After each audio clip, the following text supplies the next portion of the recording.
So today I'm going to show you how to install a blow-off valve onto a Autozam AZ-1 or Suzuki Cara. I bought the Turbosmart Compact 20mm dual port. I have the ability to vent to atmosphere and recirculate. Pretty small. I mean, it's kind of big relative to the stock one that's in there, but this one's adjustable.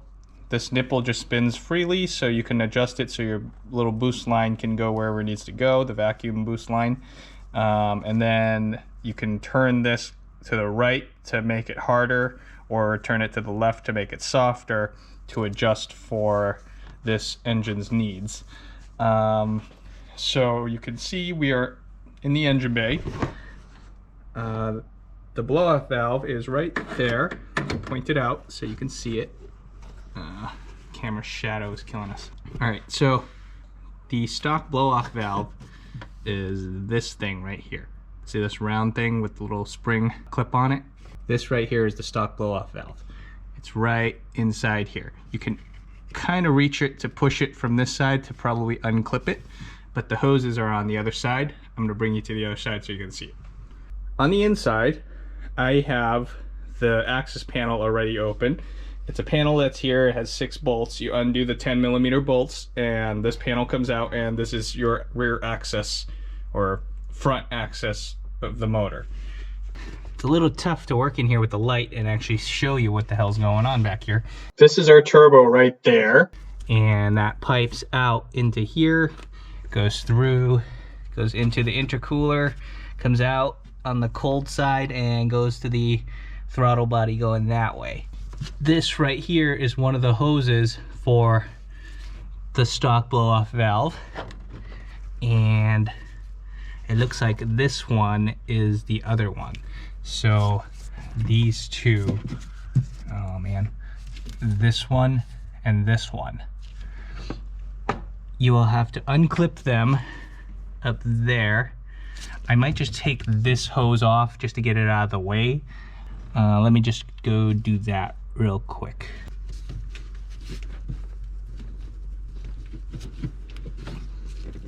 Oh, come on. Oh, there we go. Cool.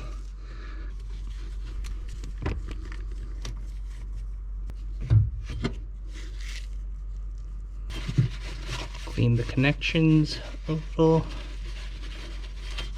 All right, now we have a better view of our blow-off valve. You can see it right here. That's the thing that's clipped in here. You can push on this clip, pop it out, but there's a hose that comes out on the left, the hose comes out on the right.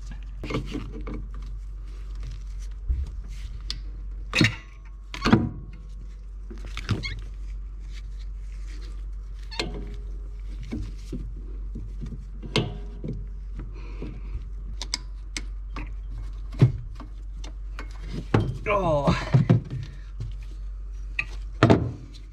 finally. Come on. Come on. Ow. Ow. Okay. Here's the factory blow-off valve. I pulled it out by taking this easily accessible hose off first and then going to remove the whole thing, because trying to finagle this in there, it's kind of tight. The boost goes up through here, goes through here, goes from the bottom, and then it points this way, and it tells it that it goes that way, and then it goes out. So this is the direction of airflow. The Turbosmart is actually pretty similar to this. Air goes in from the bottom, and then it goes out this way. And this side obviously has a little vent to atmosphere, so this one doesn't have that. Okay, cool. Now, how do I mount this in there? This thing is huge. Step 1, let's take this tube off of the valve.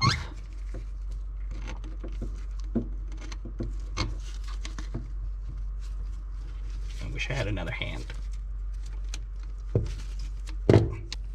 So, I do have another hand. Both my legs. Look, that worked. Okay. Inspect the hose, make sure it's still good. This doesn't look like it has any cracks or anything, so that's good. I'm gonna wipe it a little bit. There's a little bit of goop on here. Might be some oil blow by, but it's not that much. This is okay. Maybe I should get some new hoses. Let's see how this works first. This didn't fit in with the stock hoses. I kind of just want to install it, and I figured after looking this up a little bit, I probably don't really care about the recirculation. I mean, this is probably why I got this anyways, right? So you just have to unscrew one of these nozzle ports. Turbosmart or most blow-off valves will come with a plug, a blanking plug. So I'm gonna open my blanking plug, drop it on the floor. Okay, and then what you do is you just take this, looks like it's a hex of some size, and you just screw it in. They give you more spacers for if the pressure isn't correct and it's not working, so you can space this out. For now, I'm going to try with nothing, see how that works. I'll go tighten this down, and then I'm going to go install this. Since I'm plugging this off and I changed my mind, I no longer need to care about this hose not fitting. What I'm going to do there is I bought a rubber plug just big enough to jam in there, and then I'll clamp it down. This should seal off the recirculation hose, and let's just do that now. Bring the hose out here so you can see. I'm gonna loosen that clamp, put this plug in here. It's hard to do this one-handed and put that clamp down for a sec. All right. Push this in so it's tight. Don't jam it in too far, because in case you ever wanted to come take it back out. So put this clamp all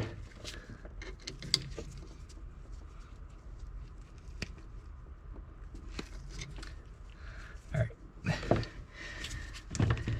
This is now plugged off, and I'll just tuck it back behind there. That's fine. Now to reinstall this blow-off valve, I'm gonna have it go. I'll rotate this. I have rotated this so this will attach to the hose there. Oh, no, not enough. Hold on, a little bit more. So I have rotated this so the venting side is blowing to the left, or my left. So that way I could try to clip this back into the original area. This thing's a lot bigger than the old one. It probably won't fit anyways, but at least it'll fit a little bit better than it would if it was facing to the right. So slip the little vacuum hose back over it.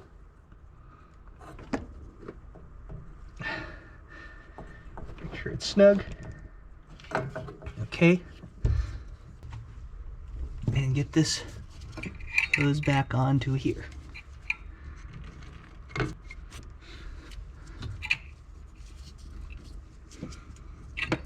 Hey, it kind of fits.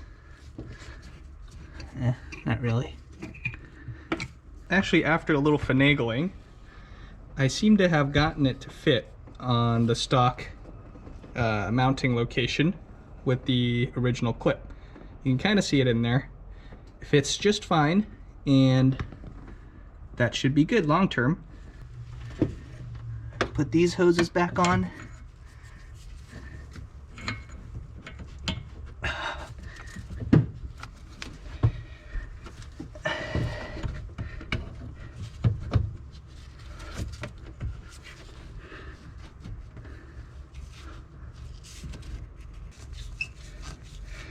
Should probably upgrade these.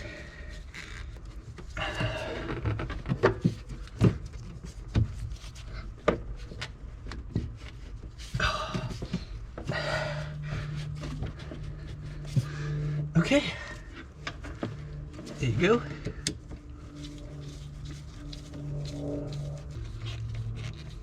Here comes the fun part. Now that the intercooler hoses are on, I'm gonna start the car and test if the blow-off valve needs to be adjusted at all. Right now it's on the softest setting, as Turbosmart said in their instructions. Start off in the softest, tighten it as needed. I'm gonna go look at the procedure again to see what I need to do, and we'll continue.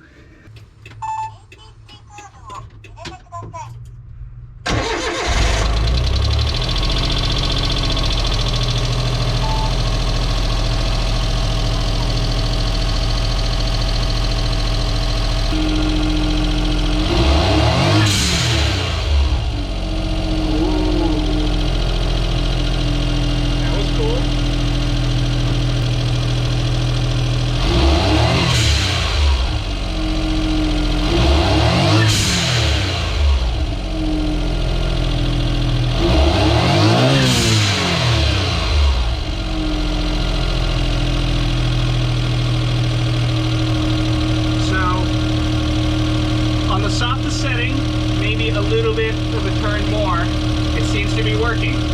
I still have the car on the lift for other reasons. I can't go drive it yet, but that looks like it's a great success to me. After you're all done, bolt this cover back on.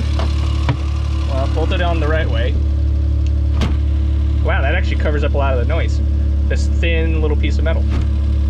Let's see what it sounds like actually with this. All right. Let's see what it sounds like outside.